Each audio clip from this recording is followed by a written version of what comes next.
Welcome to the EVERBLAck Podcast. On this episode, James talks to Sami Hinkka from Ensiferum, who will be touring the country next week in support of their latest album, Two Paths, which is out now through Metal Blade Records. The tour kicks off on Thursday, February 28th at the Zoo in Brisbane, then Friday, March 1st at the Manning Bar in Sydney, and then wraps up in Melbourne at Max Watts on Saturday, March 2nd. Tickets are on sale now at hardlinemedia.net.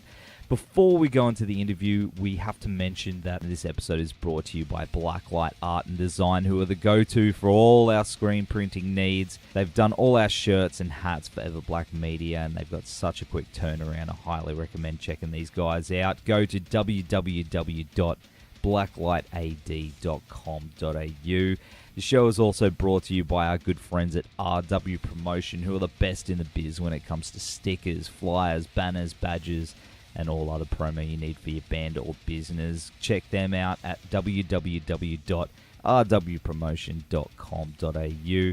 Also want to give a shout out to the boys at Lumberpunks Axe Throwing Club, who now have two venues in Queensland, one in Miami and the Gold Coast, and the other in West End in Brisbane. Lumberpunks Axe Throwing is a destination suitable for solo adventurers, date nights, bucks nights, birthday parties, hens nights, all different types of occasions. It's just a hell of a lot of fun, and it doesn't matter what music you listen to either, because you get to choose the soundtrack while you're chucking axes like a badass. It's so much fun.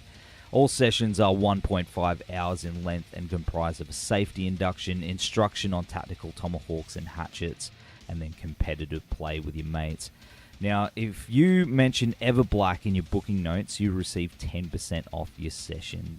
Terms and conditions apply. So, get onto it, guys. And shout out to Lumberpunks for giving us that discount for all our listeners. Thanks, guys. You're legends. All right, here is James's interview with Sami from Ensiferum. Enjoy. Hello, James. G'day, Sami. How you doing? I'm doing fine, and you? Everything okay? Sweating a lot. And you're coming down here? Yeah, well, it's like heart of the winter now in Finland. I'll swap you. I'll swap you any day of the week. This is disgusting. I understand. Yeah, I'm really not into too hot climate, but it's always a pleasure to come to Australia because it's a rare occasion for us. Particularly where you're playing when you come and see us in Brisbane at the Zoo. It doesn't have air conditioning. Oh, fucking fantastic. So, well, we're not going to be homesick because it's going to be like sauna. Yeah, it's definitely going to be like a sauna. I've seen many a gig there, and I've kind of slid out of there on a wave of sweat. It's kind of gross.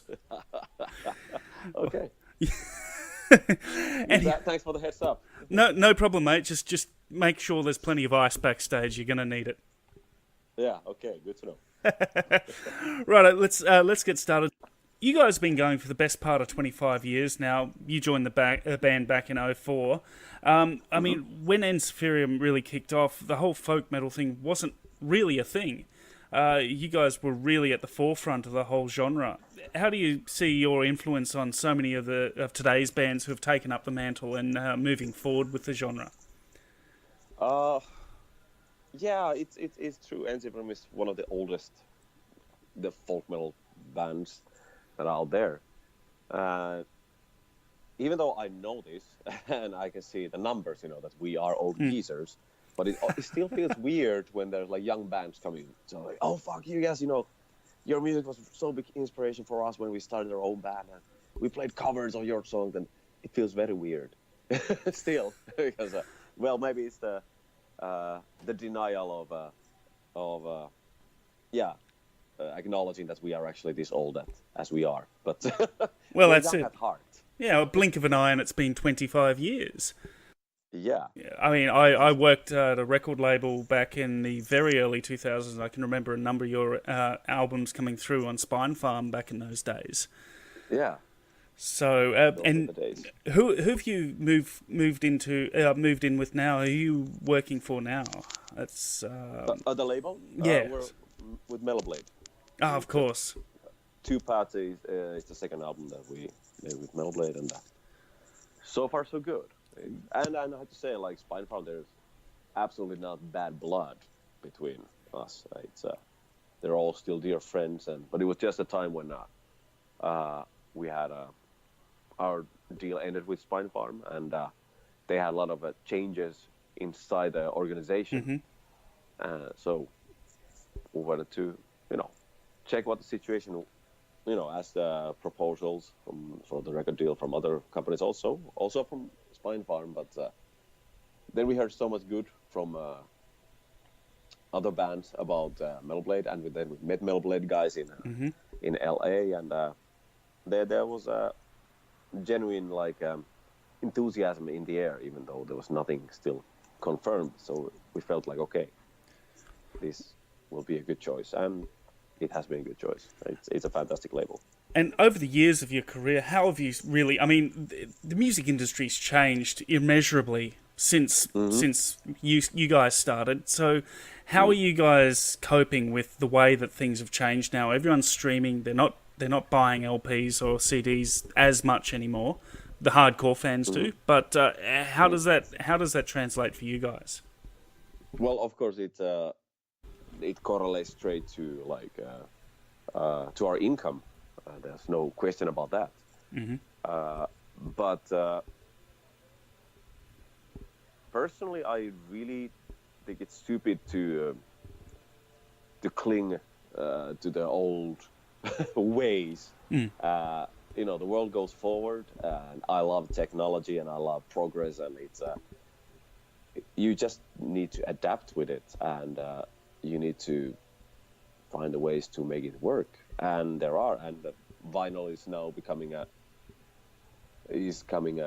back a bit. Of course, the record sales will never go back to what it was like in the 80s. That's a fact. And but it would be stupid just to mourn that. You have to go forward and find new ways and find new fans. I guess that's the key of bands staying alive for decades. You need to find new fan base all the time. Of course, you have the hardcore fans who grew up with your music, but also with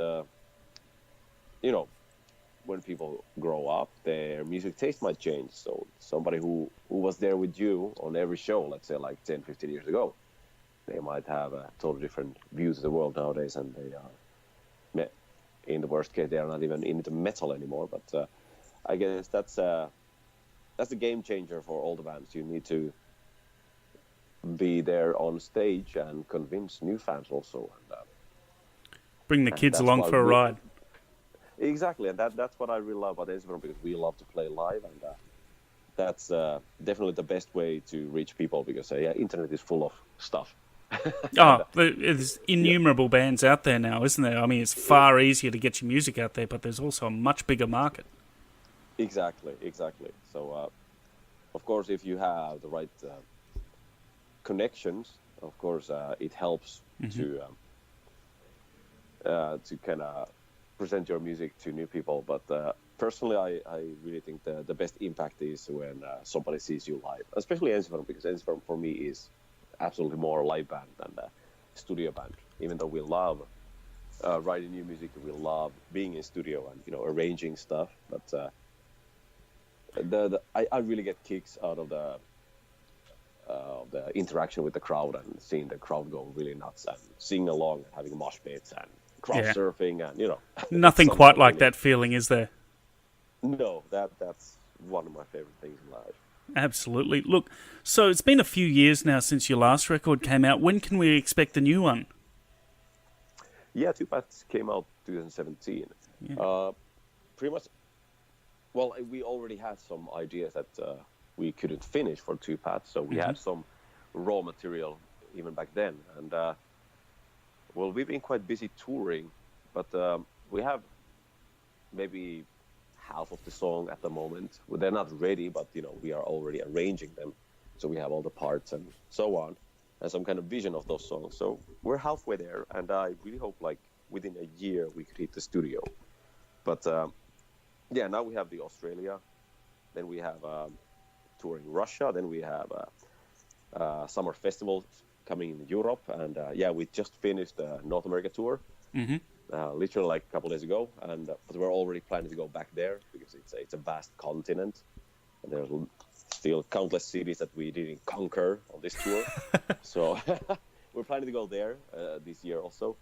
And on a personal level, I have a second band called Metal de Facto, and it's heavy / power metal band, and we're just mixing the first album, and we hope to get that album out also maybe this summer or latest this autumn. So when Ensiferum is not touring or composing music, I'll be on tour with Metal de Facto. Fantastic. I was just about to ask you about that as well. So are you gonna go on tour with that as well? You're gonna bring that out on the road?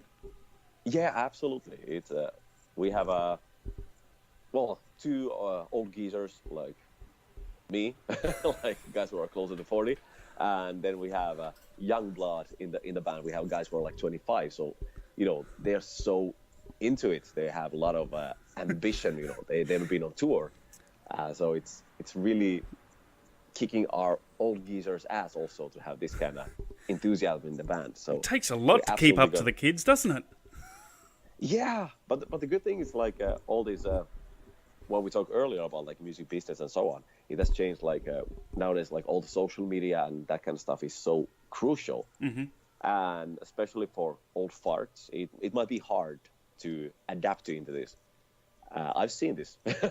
Oh, come on, old farts! You're the same age as me. Get over it. yeah, but for kids like who are in their 20s now, that's like something that they grew up with. Yeah, for absolutely. Them it's natural to post stuff all the time. But I know not just Ensiferum, but I know many bands who are really struggling with this aspect because all the labels, management, everybody's like pushing the bands like you need to do more, you need to be there all the time, but it just doesn't come out that naturally.